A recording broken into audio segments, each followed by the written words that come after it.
There is a pattern I have observed countless times in my years studying the human psyche.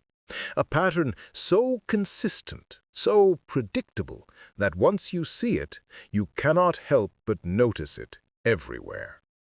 The strongest women, the most capable, the most accomplished, the ones who seem to have everything together, they find themselves drawn, again and again, to men who cannot meet them, men who are emotionally distant, men who are unavailable, men who promise everything and deliver nothing. And if you are such a woman, if you have found yourself in this exhausting cycle, looking at yet another relationship where you gave everything and received only breadcrumbs in return, then what I am about to tell you will disturb you. Because this is not an accident, and it is not bad luck. This is your unconscious mind doing exactly what it was designed to do, protecting you from the one thing you fear more than loneliness itself. Let me explain what I mean. When a strong woman, let us call her Anna, comes to see me, she typically tells the same story with different details. She is successful in her career. She has built a life she is proud of. She is intelligent, capable, independent. She has done the work on herself. She has read the books, gone to therapy, learned to set boundaries. And yet, when it comes to romantic relationships, she finds herself attracted to men who are emotionally unavailable. The man who is not ready for something serious. The man who is still figuring things out. The man who is charming and attentive one week and distant the next. The man who says he cares, but whose actions tell a different story. And here is what makes this so maddening. She can see it. She is not naive. She recognizes the pattern, sometimes even before the relationship begins. She knows somewhere inside that this man cannot give her what she needs, but she is drawn to him anyway. And afterward, when it inevitably falls apart, she asks herself, why do I keep doing this? What is wrong with me? But you see, this is the wrong question entirely. There is nothing wrong with you. Your unconscious mind is not broken. It is not sabotaging you. It is protecting you with the only strategy it knows. A strategy that was formed long ago, probably in childhood, when you learned something very specific about love. You learned that love must be earned, not given freely, but earned, through achievement, through being good enough, through proving your worth. Perhaps you had a parent who was emotionally distant, not cruel, mind you, not abusive in the obvious sense, just unavailable. Preoccupied, there but not really there. And you, being a brilliant child, learned how to get their attention. You became exceptional. You achieved. You performed. You became strong, capable, independent. You learned that if you were impressive enough, accomplished enough, perfect enough, you might earn the love that was never freely given. And here is what your unconscious mind learned from this. Love is something you must work for. The more you give, the more you prove yourself, the more you might finally receive. This worked in a way. It made you successful. It made you strong. It made you into the capable woman you are today. But it also created a template, a pattern that your unconscious mind now seeks to repeat. Because the unconscious does not want what makes you happy. It wants what is familiar.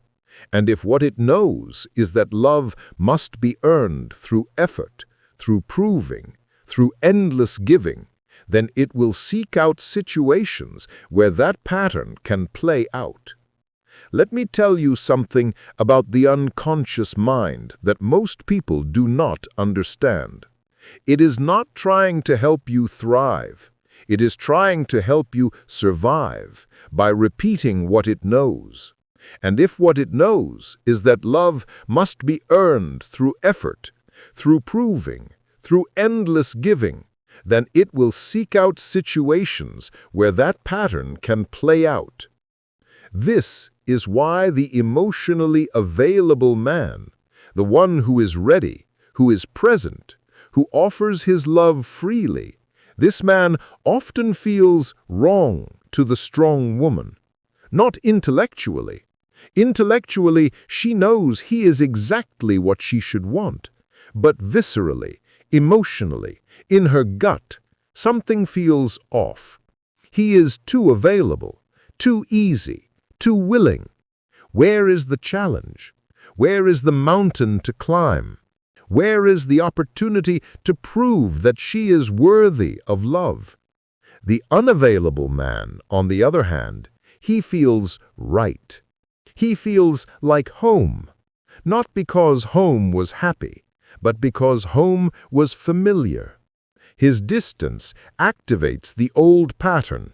Finally, here is someone whose love must be earned. Here is the familiar dance. Here is the challenge she was trained for. And so she gives, and gives, and gives. She shows him how understanding she can be, how patient, how different from other women who demand too much. She proves her worth through her strength, her independence, her ability to not need too much. And all the while, she is waiting for the moment when her efforts will finally be enough, when he will finally see her worth and become available, when she will finally earn the love she has been working for. But here is the terrible truth that must be spoken. He will not become available, not because you are not enough, but because you chose him precisely because he cannot give you what you truly need. Your unconscious mind knew this from the beginning. It selected him for his unavailability. Because if he were to suddenly become available, if he were to offer you freely what you have been working so hard to earn, your entire system would panic. What do you do with love that is freely given? How do you trust it? How do you know it is real if you did not have to earn it? This is the bind, the double bind that keeps strong women trapped in this exhausting pattern. You say you want a man who is emotionally available, and consciously you do, but unconsciously you are terrified of him. Because receiving love freely would require you to confront the most painful belief you carry, that you are worthy of love without having to earn it. And this belief, this simple idea that you are enough just as you are, without achievement, without proving, without the exhausting work of earning, this is more frightening than another failed relationship with an unavailable man. That is his nature, his wound, his limitation. You are trying to earn something from someone who does not have it to give. It is like trying to get water from an empty well by working harder, digging deeper, proving that you deserve the water. The well is empty. Your worthiness is not the issue. So, what do you do with this understanding? First, you must recognize that your strength, your capability, your independence, these are not the problem. You are not attracting unavailable men because you are too strong. You are attracting them because some part of you still believes that love must be earned, and strength is your method of earning. Your strength is real. Your capability is real, but you have been using these qualities as currency to purchase love, when love is not something that should be purchased at all. Second, you must begin to notice the discomfort that arises when someone is available to you. Not to judge it, but simply to notice it. When a man is consistent, present, available, and you feel that creeping discomfort, that sense of something being wrong, pause. Ask yourself, does this feel wrong because he is wrong? Or does this feel wrong because it is unfamiliar? Is he actually problematic, or is he simply not providing the familiar challenge of earning his affection? This is difficult work, because your entire system will tell you that the available man is wrong. Every fiber of your being will want to dismiss him and return to the familiar pattern.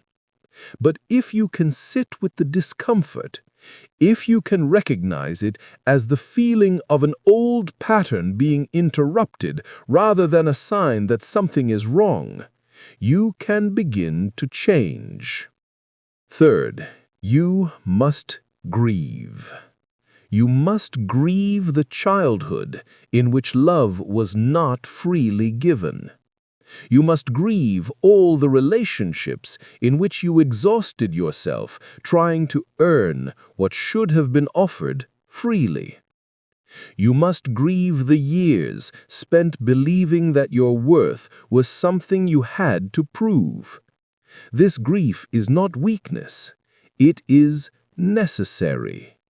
Because only by grieving what you did not receive can you make space for what you actually deserve. Now, here is what I want you to understand. The pattern I am describing is not a moral failing. It is not a character flaw. It is an adaptation. A brilliant adaptation that helped you survive a childhood in which love was conditional. You became strong because you had to be. You became independent because dependence felt dangerous. You became high-achieving because achievement was the currency of love. All of this makes perfect sense. Your unconscious mind did exactly what it needed to do to help you get your needs met in an environment where love was not freely given. But what served you then is limiting you now. The strategy that helped you survive childhood is preventing you from thriving in adult relationships. And the good news, if we can call it that, is that once you see the pattern clearly, you can begin to choose differently. Not easily, not overnight, but gradually, with awareness and intention. You can learn to tolerate the discomfort of being loved freely. You can learn to recognize when you are being drawn to unavailability and pause before following that familiar pull. You can learn to stay when a man is present, even when every instinct tells you to run or dismiss him. You can learn slowly to accept that your worth is not something you must earn. I will tell you about a woman I worked with. Let us call her Elizabeth. She was brilliant, successful, independent in every way. And she had spent 15 years in relationships with emotionally unavailable men. When she came to see me, she was exhausted. She said she was ready to give up on finding a partner entirely. And I told her what I am telling you now.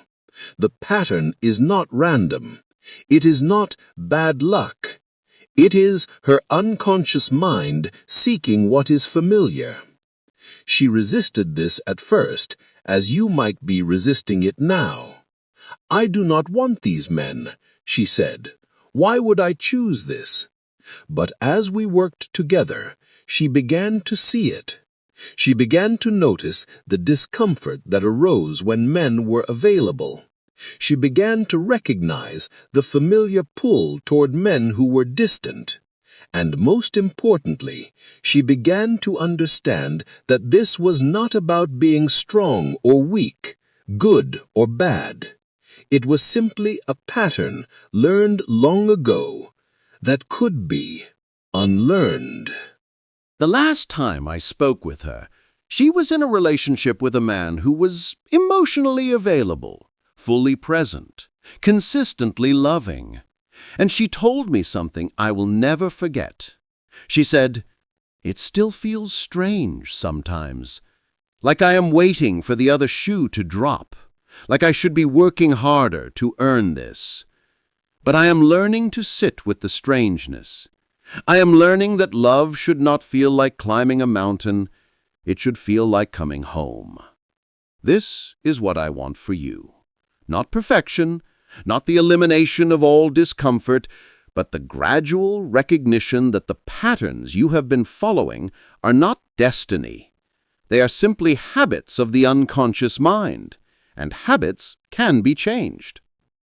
So if you are a strong woman who keeps finding yourself with emotionally unavailable men, listen to me carefully. You are not broken. You are not cursed. You are not too much or too strong or too intimidating. You are simply repeating a pattern that made sense once but does not serve you anymore.